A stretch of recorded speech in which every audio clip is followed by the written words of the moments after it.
Assalamualaikum warahmatullahi wabarakatuh. Allahumma sholli ala Sayyidina Muhammad wa ala ali Sayyidina Muhammad. Pemirsa yang dirahmati Allah, marilah kita simak ceramah dari Ustadz Abdul Somad dengan tema bahaya kikir dan cara mengobatinya. Sebelumnya marilah kita perbanyak sholawat minimal 1000 kali sehari, agar hidup kita penuh barokah dan mendapatkan syafaat kelak. Jangan lupa berikan dukungan kepada channel kami dengan memberikan super thanks seikhlasnya. Marilah kita doakan semoga Ustadz Abdul Somad sekeluarga dan para penonton YouTube ini diberikan kesehatan dan diberikan kebahagiaan dunia dan akhirat. Amin ya robbal alamin. Pelit ini dalam bahasa Arabnya dua, satu bakhil, satu syuh. Beda bakhil sama syuh begini. Bahasa Indonesianya diterjemahkan bakhil pun pelit, syuh pun pelit. Tapi sebetulnya beda. Bedanya begini.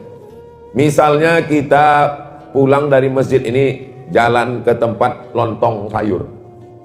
Misal. Kita pun makan. Pas giliran membayar, saya keluarkanlah duit. Berapa harga lontong sayur di Air Joman? 10.000. Sebetulnya 10, tapi kan udah lama kenal 6.000 lah. Kan?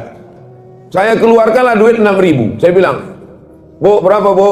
Kata ibu itu, semuanya 60 Pak, karena kalian 10 orang.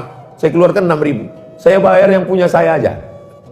Tak mau duit saya itu meleleh ke orang lain. Itu namanya bakhil. Apa namanya? Bakhil. Kalau duit itu hanya untuk dia saja, itu namanya orang ini bakhil. Kalau syuh tadi, pas giliran membayar, dibilangnya kawannya, sakit pula perut gue. Duit dia jangankan ke orang lain, ke perut dia sendiri pun tak mau dia. Duit dia disimpannya untuk beli sawit. Duitnya tak mau meleleh sama sekali. Itu namanya syuh. Jadi antara bakhil dengan syuh mana yang lebih parah? Syuh. Makanya dalam Quran dikatakan, wa may yuqa syuhha nafsihi. Siapa yang selamat dari penyakit syuh, fa ulaika humul muflihun. Ulaika humul muflihun. Itulah orang beruntung. Subuh ini insyaallah kita selamat dari penyakit syuh. Amin. Kalau mau ngetes nanti balik dari sini, pergilah ke tempat lontong sayur. Biar nampak mana yang bakhil, mana yang syuh. Biasanya orang kalau dapat dapatnya meteran, itu dipakainya untuk mengukur orang apa untuk mengukur dirinya? Mengukur orang lain. Begitulah orang kalau udah pengajian, dipakainya untuk mengukur orang lain. Habis itu nanti makan, ini kawanku ini udah bakhil dinampakin. Kawan ini syuh. Kalau kita tidak, kita kalau dapat ilmu itu untuk mengukur diri kita tidak bakhil, kita tidak syuh, insya Allah kita termasuk orang-orang yang dermawan, insya Allah. Amin.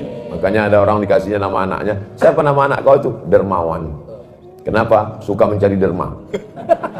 Dermawan itu bukan itu maksudnya. Dermawan itu dia suka berbagi kepada orang lain karena sudah selamat dari penyakit syuh.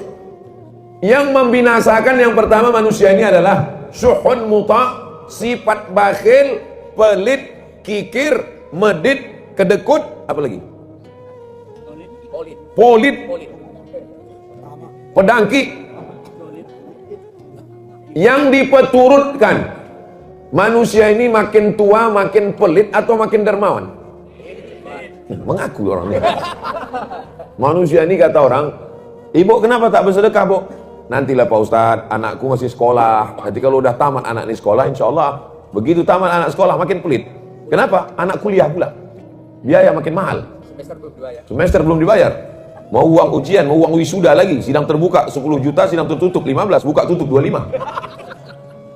Nantilah Pak Ustadz, kalau udah wisuda anakku ini, insya Allah aku mau menyumbang. Begitu anak wisuda, tak juga. Kenapa? Anak mau kerja pula, menyiapkan duit sogoknya lagi.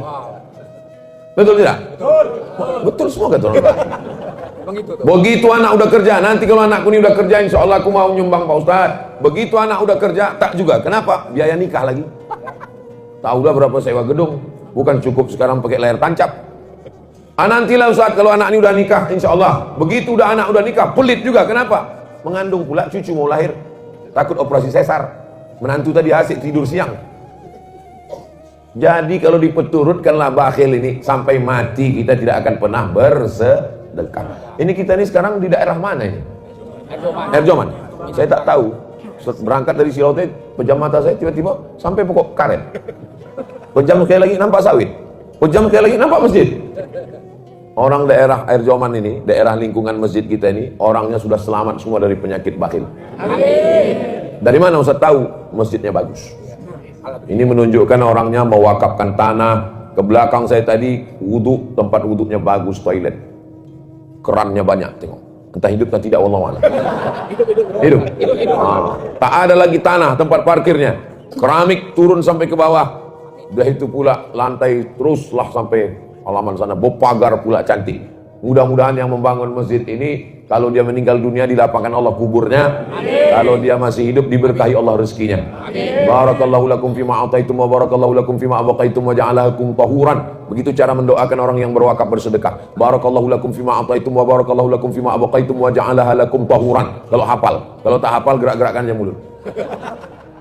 Mana tahu nanti ada orang minta doa kan. Bu, ibu kan orangnya pengajian, ya tolong doakan bu sedekah kami ini. Kalau ditanya apa doa ibu, so kau tanya, nanti antara aku sama Allah aja lagi. Nah, macam mana cara mengobati penyakit bakhil, bin medit, bin kedekut, bin kikir, bin pedangki, bin polit tadi? Cara mengobatinya adalah pergi ke rumah sakit menengok orang sakit.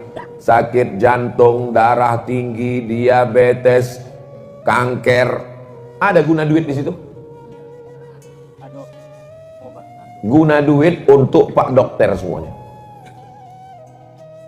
Duit bisa banyak, dokter bisa dibayar, rumah sakit bisa dibeli kalau orang kaya. Tapi ada satu yang tak bisa dibeli. Apa dia? Kesehatan. Mudah-mudahan kalau ada di antara kita yang sakit, diangkat Allah penyakit. Amin. Yang udah sehat-sehat nih mudah-mudahan istiqomah insya Allah. Kalau mau menengok tak ada harganya duit, pergilah ke liang lahat di kuburan. Bisa dipakai untuk menyogok mungkar nakir. Bisa disogok untuk menyogok malaikat maut. Malaikat maut, tambahlah umurku, ku kasih 3 miliar. Bisa. Innama amruhu idza arada syai'an ayyakula lahu kun fayakun. Mati.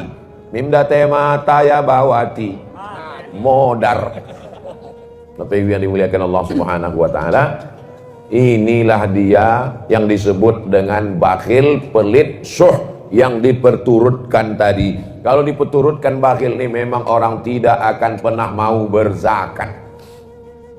Siapa yang penghasilannya 1 tahun 85 gram emas, maka zakatnya 2,5%. 85 gram emas itu berapa tuh Pak Ustadz? 1 gram emas 1 juta.